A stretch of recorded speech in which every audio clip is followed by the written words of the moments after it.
चोर है वो तो चोर। यहाँ पे आप देख सकते हो कि 16 करोड़ में टिकट लिया है, बेचा है, उसको उसकी तो जेड़ो है हरीश मीणा की तो, और राजेंद्र गुर्जर को मंत्री बनाया जाए। अरे दादा इधर आ।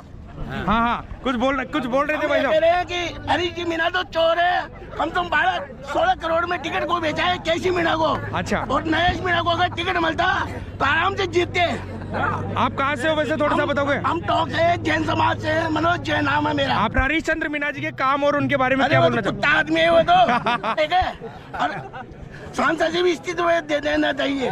बहुत कुछ बोल रहे भाई, आप सभी एग्री हो इनकी बात से? सहमत? दोस्तों अभी मैं आया हूँ टोंक, जहाँ पे वोटों की काउंटिंग हो रही थी वहाँ पे। यहाँ पे जो एक्चुअल में आप सभी को जैसा कि देखने को मिल रहा होगा कि मतलब जिस हिसाब से आप देख रहे हो यहाँ पे टोटली पब्लिक, यहाँ पे अधिकतर बीजेपी की सपोर्टर यहाँ पे आपको देखने को मिलेंगे, क्योंकि जिस हिसाब से चीज़ें यहाँ पे देखने को मिल रही है, जिस हिसाब से रिजल्ट देखने को मिल रही है, राजेंद्र गुर्जर जी के द्वारा मतलब 40,000 वोटों से बढ़त उनकी थी, यानी 41,000 के आसपास वोटों से उनकी बढ़त थी। तो यहाँ पे मैं यही बोलूँगा क्योंकि जो नरेश मीणा जी हैं, तो उनकी भी एक निर्दलीय होते हुए भी एक बहुत अच्छे वोट उनको भी मिले हैं। और जो टिकट अभी कस्तूरचंद मीणा जी के पास में था, अगर वो टिकट नरेश जी के पास में होता तो आपको कुछ ऐसा लगता था कि नरेश भाई साहब जीत सकते थे? तो टिकट मिलता तो इतना तय है कि मुकाबला रोचक होता और कांग्रेस की जो स्थिति है इतनी दयनीय नहीं होती। कांग्रेस एक मजबूत विपक्ष के रूप में देवली उनियारा में होता, लेकिन पार्टी ने और कांग्रेस पार्टी ने और उनके जो भी शीर्ष नेतृत्व है उन्होंने सही फैसला नहीं लिया, जिसका परिणाम उनको भुगतना पड़ा है। कुछ बोलना चाहोगे राजेंद्र जी की जीत के बारे में, और थोड़ा नरेश जी के बारे में भी कुछ बोलना चाहोगे? नरेश जी के बारे में बता देता हूं कि नरेश मीणा छात्र राजनीति से निकले हुए हैं, अक्सर आक्रोशित रहते हैं और वो शायद अपनी भावनाओं पर काबू नहीं कर पाते हैं, जिसका परिणाम उनको भुगतना पड़ा है। जो अभी पिछले दिनों में जो थप्पड़ कांड हुआ है उससे भी शायद नरेश मीणा के वोटों में नुकसान हुआ है, लेकिन नरेश मीणा अपने भविष्य की, अपने राजनीतिक भविष्य की तलाश कर रहे हैं, तो उसके लिए उनको हार्दिक शुभकामनाएं। और यहाँ पर उन्होंने आके 60,000 वोट प्राप्त किए हैं, तो शायद कहीं ना कहीं जनता ने उन पर भरोसा जताया है। भविष्य में अगर कोई पार्टी उनको टिकट देती है तो भविष्य में यहाँ पर उनकी स्थिति और भी मजबूत हो सकती है। बिल्कुल, थैंक यू सो मच, बहुत अच्छा लगा। धन्यवाद। राजेंद्र गुर्जर जी की अगर मैं बात करूँ तो 40,000 वोटों से बढ़त है उनकी, तो क्या वजह रही होगी कि कांग्रेस पार्टी के 30,000 वोटों पे रुक चुकी है? इसका सबसे बड़ा कारण है कि कांग्रेस पार्टी ने जो अपना कैंडिडेट चुना है वो असल में कांग्रेस की विचारधारा का नहीं था, और उनका जो निजी जीवन था कांग्रेस के कैंडिडेट का, वो राजकीय सेवा में रहे हैं और उन्होंने बहुत बड़े बड़े घपले और घोटाले किए हैं।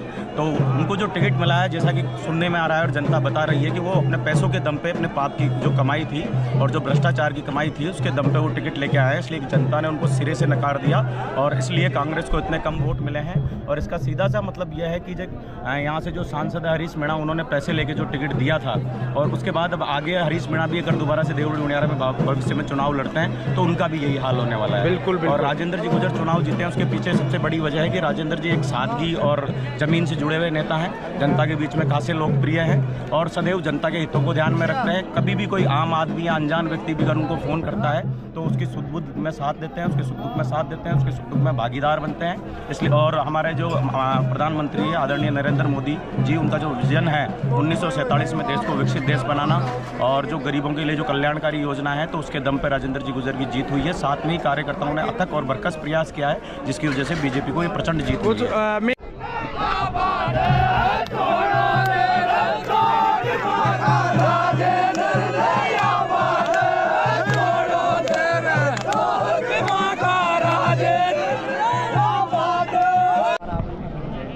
हाँ, राम राम साहब। सबसे पहले तो आप अपना नाम बताओ। कृष्ण गोपाल शर्मा जी। कहाँ से हो गोपाल जी? श्यामपुर से। आप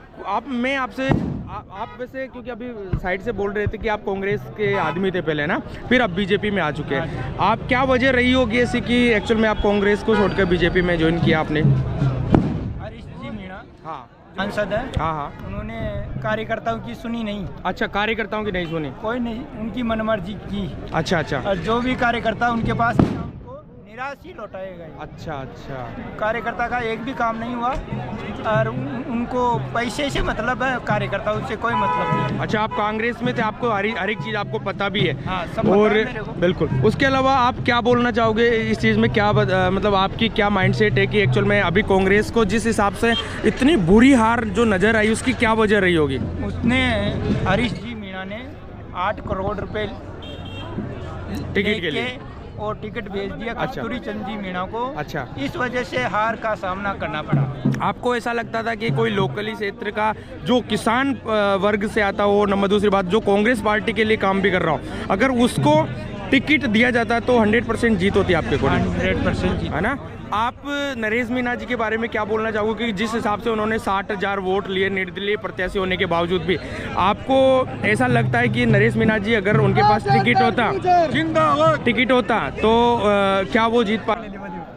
यदि पार्टी से टिकट मिलता हाँ, तो जीत सकता था, है ना। और क्या बोलना चाहोगे जिस हिसाब से 40 से 42-45 हज़ार वोटों से राजेंद्र गुर्जर जी अभी जीते हैं, क्या उनका कार्यकाल पिछला बहुत अच्छा रहा होगा? लोगों में बहुत अच्छे प्रत्येक व्यक्ति के संपर्क में थे राजेंद्र जी, इसी वजह से उनकी एक बहुत अच्छी जीत हुई। तो थैंक यू सो मच दोस्तों, आप सभी ने देखा होगा कि एक्चुअल में क्या क्या कांग्रेस की हार के क्या रीजंस रहे होंगे, राजेंद्र जी की जीत के क्या रीजंस रहे होंगे, और नरेश मीणा जी के बारे में भी इन्होंने बताया तो उसके क्या रीजंस रहेंगे, वो सारी चीज़ आपको देखने को। हाँ अंकल जी, राधे राधे। कहाँ से हो अंकल जी? डूब क्षेत्र से। अच्छा, डूब से, देवली साइड से हो। अच्छा, तो आप मुझे ये बताओ कि एक्चुअल में जिस हिसाब से अभी राजेंद्र जी की जीत हुई, इसके बारे में आप क्या बोलना चाहोगे?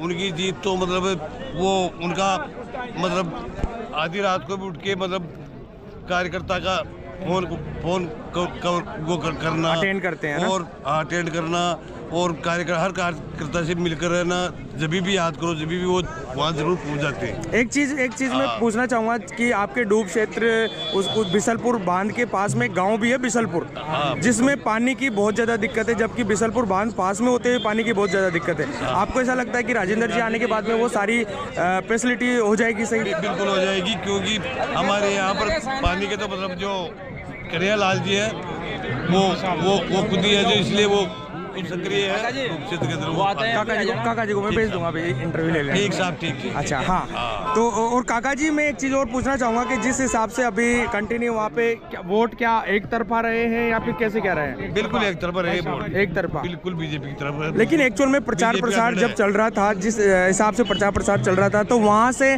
एक्चुअल में नरेश मीणा जी भी वहाँ पे बहुत अच्छा प्रचार प्रसार कर रहे थे, तो उनके भी, क्योंकि जिस हिसाब से प्रचार प्रसार कर रहे थे, जिस हिसाब से लोगों का सपोर्ट था, क्योंकि जिस हिसाब से मैंने भी देखा देवली क्षेत्र में उनका भी बहुत अच्छा सपोर्ट रहा था, तो क्या आपको लगा कि देवली साइड जो डूब क्षेत्र है उधर नरेश मीणा जी को वोट मिला था या नहीं मिला था? वहाँ से वोट तो मिला था, अच्छा, लेकिन वो कम मिला था और उनका हमारे कोई बिल्कुल प्रभाव नहीं पड़ा। अच्छा, बिल्कुल प्रभाव नहीं पड़ा।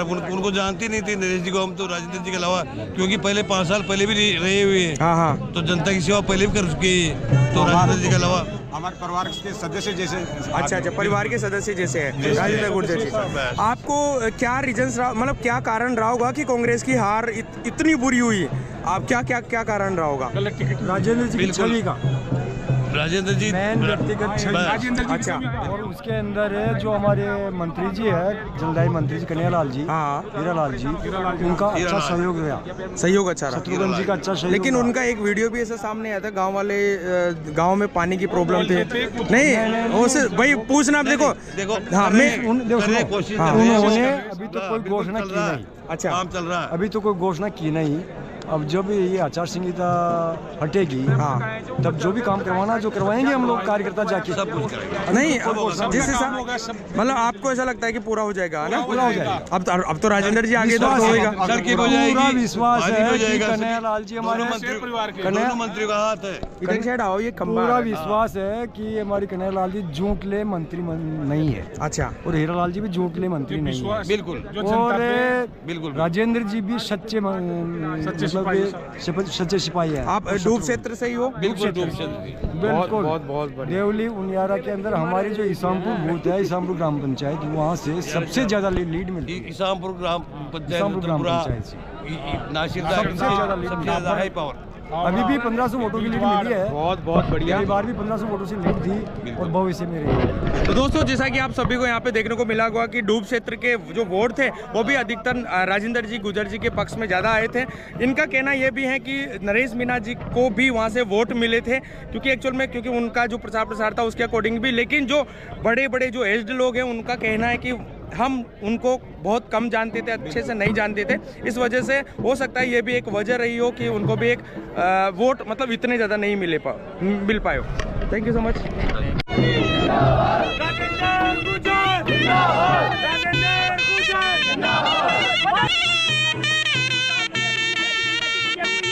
भाई साहब आप कुछ बोल रहे थे अभी समरावता गांव में जो चीजें हुई थी, तो उसमें जो लोकली देवड़ी उनियारा क्षेत्र से MP MLA बने हुए हैं हरिश्चंद्र मीणा जी, अभी तक वहाँ पे संभालने नहीं है। कुछ बोलना चाहोगे इस बारे में? वहाँ आके पूछा ही नहीं उन्होंने कि यहाँ हुआ क्या है। आँख मीच के बैठे हैं उन्होंने कि पता ही नहीं है कुछ। उनको अभी तक पता ही नहीं चला कि समरावता में कुछ हुआ है। बिल्कुल बिल्कुल। तो अब वहाँ आके पूछे तो पता चले कि जूते कितने पड़ते हैं, पब्लिक क्या करेगी।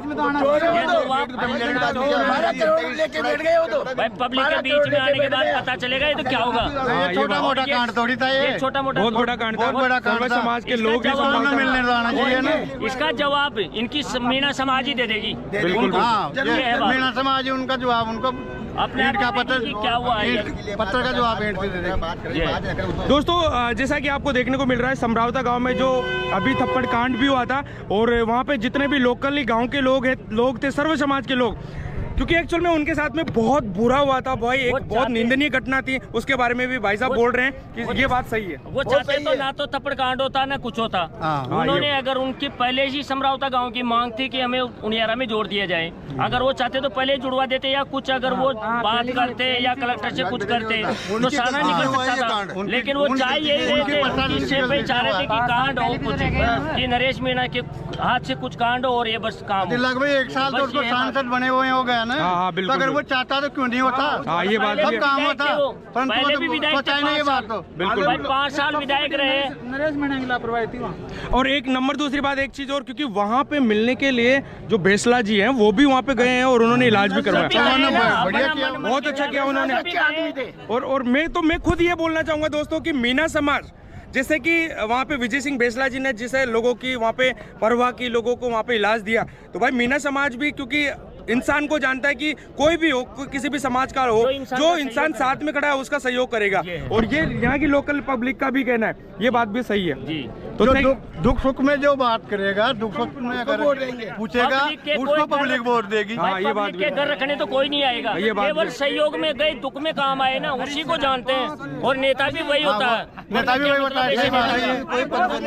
कभी आके नहीं देखा, उन्हें जाके संभाल तो लेने। हाँ बिल्कुल बिल्कुल बिल्कुल बिल्कुल। केसी मीणा जी के बारे में कुछ बोलना चाहोगे अंकल? अरे जी मीणा ने 3 बीघा जमीन खरीदाई और 4 बीघा 7 बीघा जमीन खरीदाई है नवानगर में। अच्छा।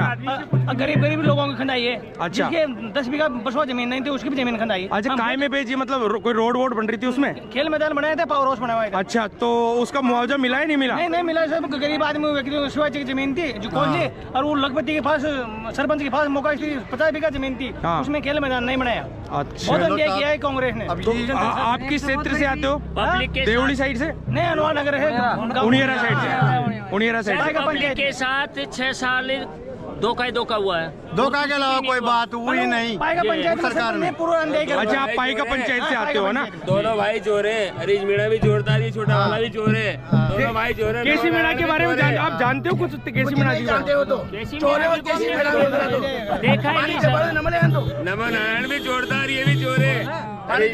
केसी मीणा ने किसी का दम से चुनाव लड़े थे। बिल्कुल बिल्कुल। और ये तो पब्लिक ने नींद आ जाओगी भाई, हार क्यों पब्लिक ने नींद आओगी, रोटी आज नरेश मीणा को और अगर नमो नारायण को उसके बाद कोई नहीं चाहिए तो वो नरेश मीणा को कहाँ चाहेगा? ये बात वो तो यार सोच रहा है इसकी जमान जबत हो, भगवान धनी है उसका भी मिले, उसको पब्लिक दिए वोट। ये बात तो है, क्योंकि कांग्रेस से तो दुगने ही वोट आए, जमान जबत हो गई 1 से 4 की करते ना, वहाँ पहाड़ लगाते हो। बिल्कुल लगाते पान दिलवाते वोट। दोस्तों जैसा कि आप यहाँ सभी को देखने को मिल रहा है कि जो जितने भी लोग थे भाई, जितने भी लोग हैं उनके दिलों में भाई नरेश मीणा जी भी बसे हुए, उसके अलावा राजेंद्र गुर्जर जी भी बसे हुए हैं, लेकिन हरीश चंद्र मीणा जी उनके दिलों में जहर बने हुए हैं। क्योंकि आप सभी को ये पता है कि पिछले 5 से 7 साल के कार्यकाल में उन्होंने कुछ भी काम नहीं किया। जिस हिसाब से यहाँ पे लोग बोल रहे कि गरीब लोगों की उन्होंने जमीन जिनमें खेल मैदान बनाया है, सरकारी चीजें उन पे की है, तो मतलब ये एक बहुत